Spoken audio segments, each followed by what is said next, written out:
The grand ballroom of the Imperial Crest Hotel shimmered with crystal chandeliers and golden decor. Tonight was no ordinary gathering. Business moguls, foreign investors, and political figures mingled in hushed anticipation. At the center of it all stood Mr. Jonathan Price, the hotel's manager, sweating through his starched collar. The evening's guest of honor was Madame Li Hua, a billionaire investor from Shanghai whose decisions could shift entire markets. Rumor said she spoke little English and trusted only those who could converse fluently in Mandarin. Jonathan had assured everyone he had it under control, but in truth, his Mandarin vocabulary was limited to poorly remembered tourist phrases. As Madame Li stepped into the room, the crowd hushed. Her elegant silk gown glimmered like flowing water, her presence commanding yet serene. She smiled faintly and spoke a string of graceful words in Mandarin. The room went silent, eyes darting to Jonathan, who froze like a deer in headlights. His rehearsed ni hao crumbled in his throat. Guests whispered nervously. Investors looked uncomfortable. A single mistake here could cost the hotel its biggest contract in years. Jonathan's palms trembled as he opened his mouth, unsure whether to risk butchering the language or remain silent. Then, just as panic spread across his face, a calm, clear voice rose from the back of the hall. "Huan ying lai dao di guanju dian li nu shi. Wo men fei chang rong sing jin wan nengji dai nin." The words flowed in flawless Mandarin, confident and warm. Madame Li's eyes widened in surprise and delight. Every head turned. The voice had not come from the polished executives or the international interpreters Jonathan had promised. It came from the maid, quietly holding a tray of champagne flutes at the corner of the room, Emily Daniels. The room fell into stunned silence as every gaze shifted toward the young maid. She stood still, tray balanced effortlessly in her hands, her dark skin contrasting against the crisp white uniform. Her name was Emily Daniels, and until this very moment, few had paid her any attention. Jonathan's face turned pale. His lips moved, but no sound came out. This was not in his plan. The maid had stepped into the spotlight, dismantling his authority without even trying. But Madame Li's reaction told a different story. Her eyes lit up, a genuine smile breaking across her face. She glided toward Emily, ignoring the murmurs rippling through the ballroom. "Ni de zhong wen shuo de zhen hao. Ni shizai na li shui de?" Madame Li asked warmly. Emily's answer came without hesitation. "Si shi nin.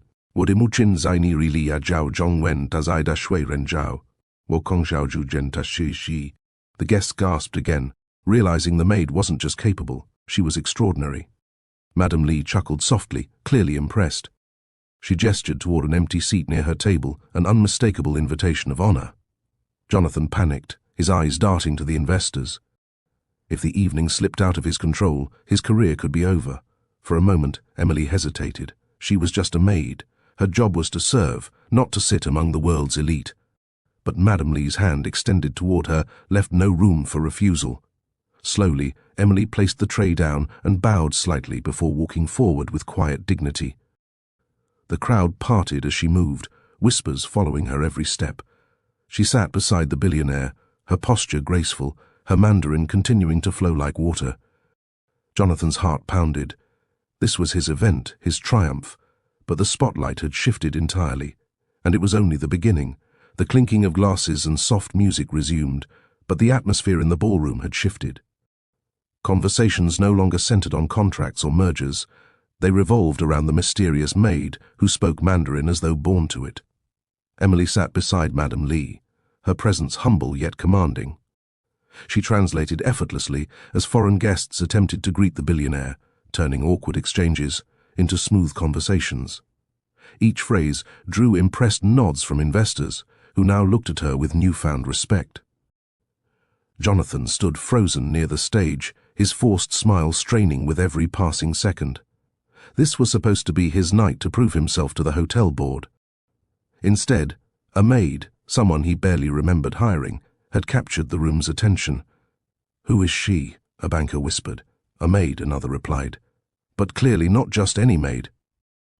Madame Li leaned toward Emily, speaking softly yet firmly. "Ni hen yu kai hua, wo neng kan chu ni bushu yu je li." Emily lowered her eyes respectfully. "Wo ji shi jin li zuo, hao wo de gong zuo." The billionaire studied her with intrigue, as if measuring her worth beyond titles or uniforms. Meanwhile, Jonathan's assistant, nervously flipping through the program notes, leaned close to him. "Sir, if this continues, the investors may start questioning why you didn't arrange proper translation." Jonathan clenched his jaw. He couldn't afford humiliation in front of the board. His career hinged on tonight. But how could he silence Emily without looking like a tyrant? As dessert was served, Madame Li raised her glass.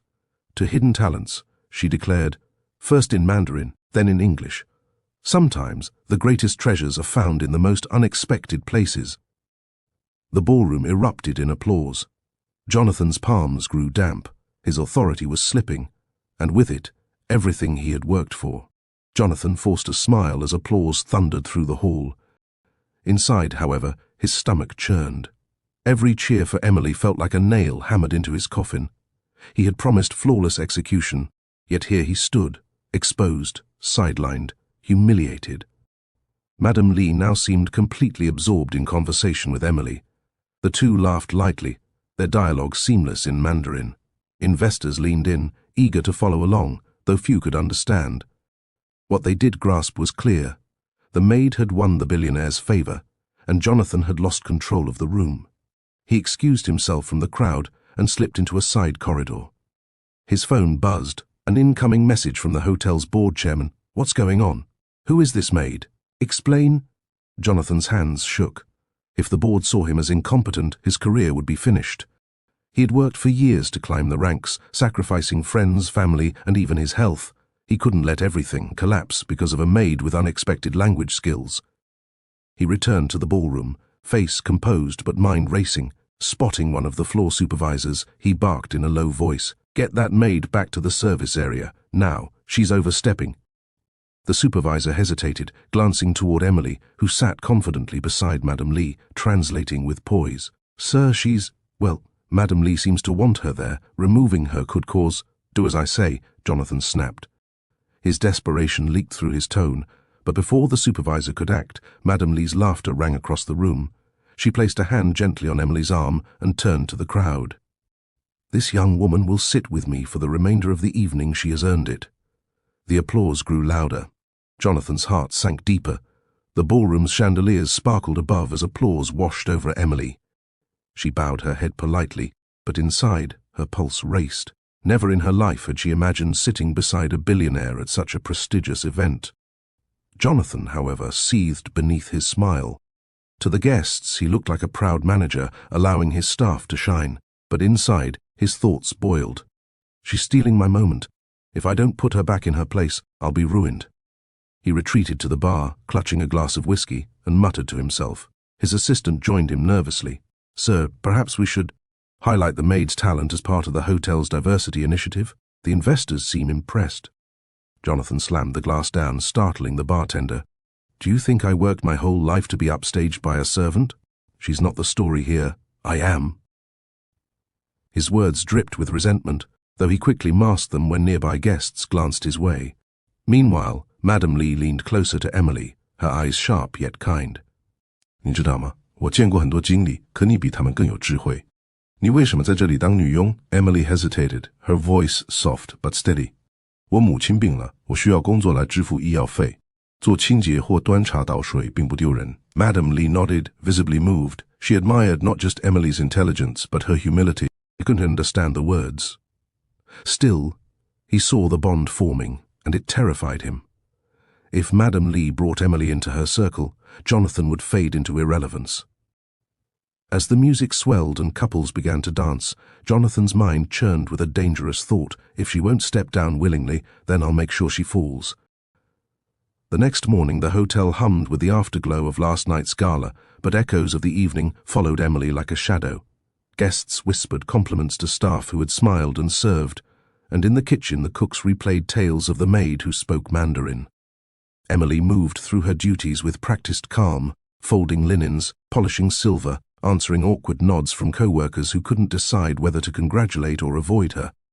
Jonathan seethed. He convened a brief staff meeting and kept his tone controlled while the staff shifted in silence. "We must remember our roles," he said tightly. "Protocol is protocol." His eyes flicked toward Emily, who stood by the doorway, hands clasped. He meant to intimidate, But the effort only hardened suspicion among the staff. Many had seen the billionaire's attention and felt the tremor of change. By noon, a discreet envelope arrived for Emily. Inside was a note written in poised Mandarin and a business card with Madame Li Hua's seal. The message invited Emily to accompany Madame Li the following week to a small private meeting. "Just a conversation," the card said. Emily's hands trembled as she read the invitation. Her mother's medical bills crowded her thoughts, and the possibility of better pay and a chance to make a difference pressed like sunlight through curtains. She folded the note carefully and tucked it inside her uniform. Emily knew the offer was enormous and likely life-changing, but she also remembered the looks she'd received: envy, suspicion, and that sharp edge of managerial ire. Accepting could bring opportunity and consequences. Still, when she glanced at the photograph of her mother tucked into her locker, Emily felt a steady resolve. She would meet Madame Li. She would listen first, and then decide. She had hope. Jonathan's office door slammed shut, rattling the glass frame. His assistant flinched as the manager paced, his polished shoes thudding against the carpet. The morning had delivered more bad news. Word had reached the board that Madame Li had personally requested Emily for a private meeting. Jonathan's career now teetered on the edge. If Emily leaves this hotel with Madame Li's favor, I'm finished, he thought bitterly. His carefully built reputation, his years of networking, all undone by a maid with hidden talents. His assistant tried to speak. "Sir, perhaps we should spin this. Portray her as part of your strategy. Show the board you—" "Enough," Jonathan snapped. "She's not going to embarrass me again. If the board thinks I'm incompetent, I'll never recover. We have to remind everyone exactly what she is, a servant, nothing more." That evening, Jonathan began weaving his trap. He called in 2 supervisors and gave them quiet instructions. "Document every mistake she makes. Late trays, spilled drinks, unpolished silverware. I want records. If she steps out of line, even once, I'll have grounds to dismiss her." The supervisors exchanged uneasy glances but nodded. Fear of crossing Jonathan outweighed their doubts. Meanwhile, Emily sat on a bench outside the staff quarters, rereading Madame Li's invitation under the glow of a dim street lamp. She felt both nervous and exhilarated. For the first time, someone saw her as more than her uniform. Inside, Jonathan watched her through his office window, his jaw clenched tight. To him, that letter in her hand wasn't hope. It was a dagger pointed at his future. "Enjoy your moment, Emily," he muttered under his breath, "because soon everyone will remember exactly where you belong." The following week, Emily stood outside the Grand Mandarin Garden restaurant, her nerves tangled tight. The note in her purse still felt unreal. Madame Li Hua herself had arranged this meeting, a private lunch far away from the hotel's gossiping eyes. Emily smoothed her modest dress, took a breath, and stepped inside. The restaurant's quiet elegance soothed her. Soft guzheng music played in the background, red lanterns glowed gently overhead, and the air carried the fragrance of jasmine tea. A host led her to a private room where Madame Li sat waiting, poised yet welcoming. "Emily," Madame Li greeted warmly, standing to clasp her hands. "Qingzuo, sit, you've impressed me. Few people have the courage to rise above expectations, especially in such circumstances." Emily bowed slightly. "Thank you, Madame Li. I never meant to take the spotlight. I only wanted to help. That humility is why you are different," Madame Li replied, eyes sharp with insight. "Tell me, do you want to serve drinks your whole life, or do you want to use your gift?" Emily hesitated, the truth pressed against her chest. "My mother is ill. I work only to pay her medical bills. I know there is more I can do, but—" She trailed off, afraid of sounding ungrateful. Madame Li leaned closer, her voice low but firm. "I am expanding my company's presence here. I need someone who speaks Mandarin with both fluency and heart. Come work for me, Emily. I will see that your family is cared for." Emily's breath caught. This was more than a job offer. It was a lifeline. Yet she also knew Jonathan would see this as betrayal. She sipped her tea slowly, steadying herself. This choice could change everything.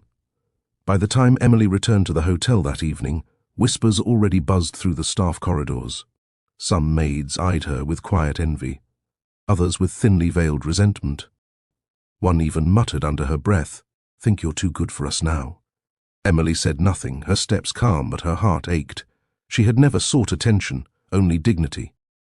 Jonathan, however, had already heard the news. Word reached him from a board member.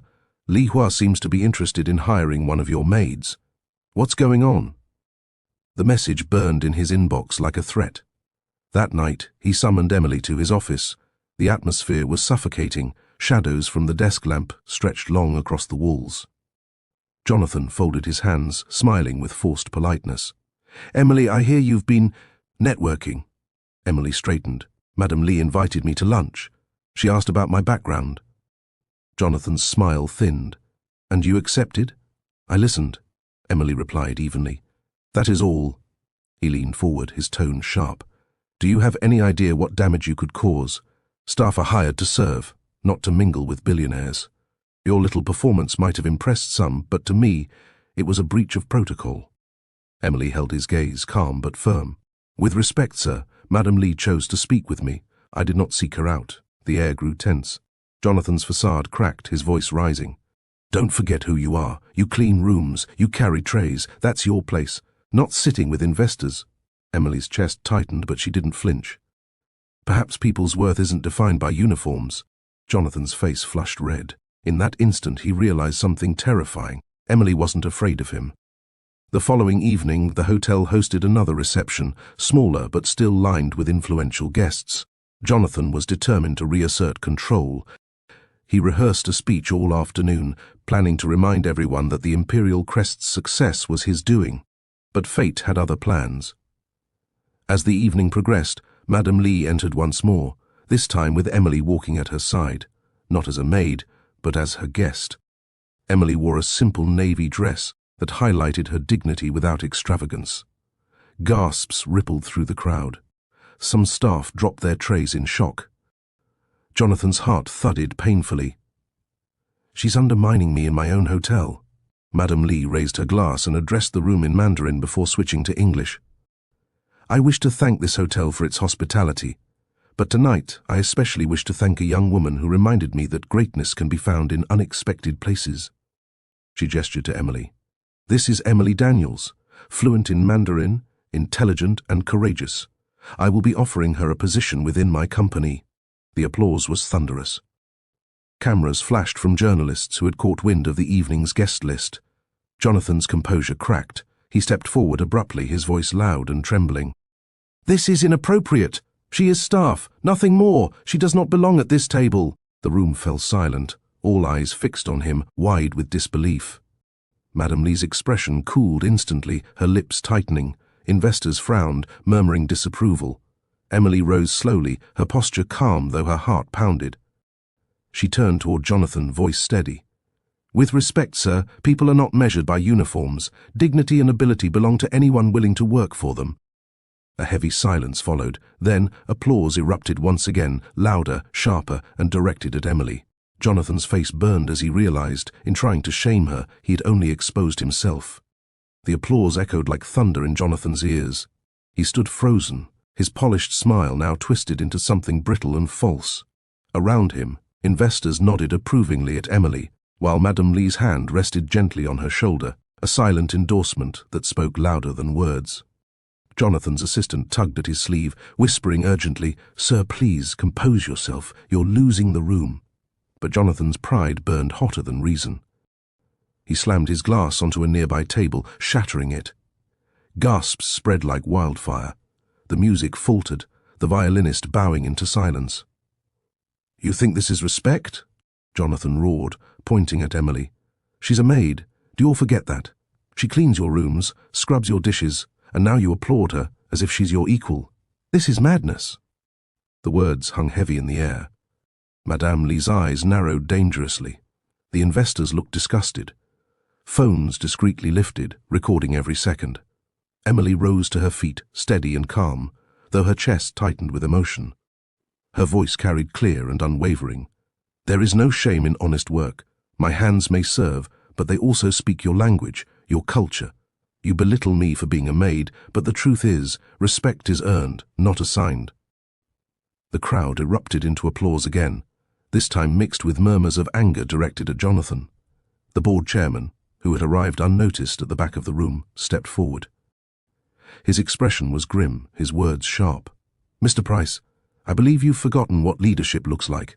We will be discussing your conduct." Jonathan's heart dropped into his stomach. The very nightmare he had feared was now unfolding before hundreds of witnesses. And Emily. She stood tall, her dignity intact, her place undeniable.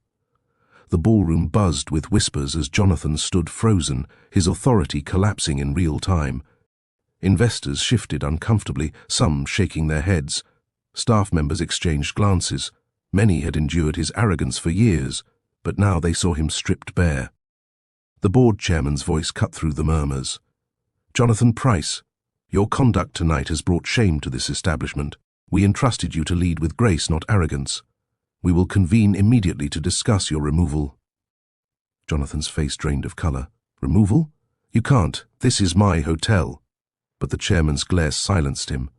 This hotel belongs to its reputation, and tonight that reputation was salvaged not by you, but by someone you tried to humiliate. All eyes turned to Emily.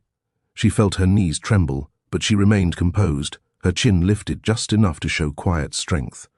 Madame Li rose, speaking in Mandarin first, then in English so all could understand. "In my culture, respect is not given to titles, it is given to character. Emily Daniels has more character than many men in suits." The room broke into applause again, louder, stronger, undeniable. Jonathan staggered back, his mind reeling. His assistant stepped away, no longer wanting association with a sinking ship. Security, acting on subtle orders from the board chairman, approached discreetly. Jonathan's shoulders slumped. For the first time in years he looked small. Emily turned, bowing slightly toward Madame Li. "Thank you for standing up for me. I only did what felt right." Madame Li smiled warmly. "And that, Emily, is why you will go far." The chandeliers sparkled above, as Jonathan was quietly escorted out of the ballroom, his empire of pride crumbling behind him. For Emily, however, a new horizon was opening, one she had never dared to imagine. The following morning, sunlight poured into the imperial crest as whispers of the previous night swept through the city. News outlets replayed the scene on endless loops: Jonathan Price's meltdown, Emily's calm defiance, and Madame Li's powerful endorsement. The world now knew Emily Daniels, not as a maid, but as a woman of brilliance and dignity. Within hours, job offers flooded her inbox. Companies sought her for her language skills, her composure, and her integrity. Madame Li herself extended a personal invitation, a position in her international company, complete with full sponsorship for further education. Emily sat at her small kitchen table, the same one where she had once counted coins just to survive, her phone buzzing non-stop. She could hardly believe it. One act of courage had rewritten her story. At the hotel, staff members whispered her name with pride. "That's Emily. She changed everything." Even guests approached her with gratitude, telling her she had reminded them of what respect truly meant. Jonathan Price, meanwhile, was nowhere to be seen. Stripped of his position, his name became a cautionary tale whispered among the city's elite, a reminder that arrogance and cruelty always collapse under their own weight. That evening, Emily stood outside the hotel, gazing up at its gleaming windows one last time.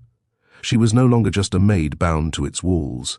She was a woman stepping into a world that had finally recognized her worth. With a steady breath, she whispered to herself, "Respect isn't given, it's earned, and I've earned mine." Then, with her head held high, Emily walked forward, not into servitude, but into a future of limitless possibility. The Maid had risen, and the world would never forget her name.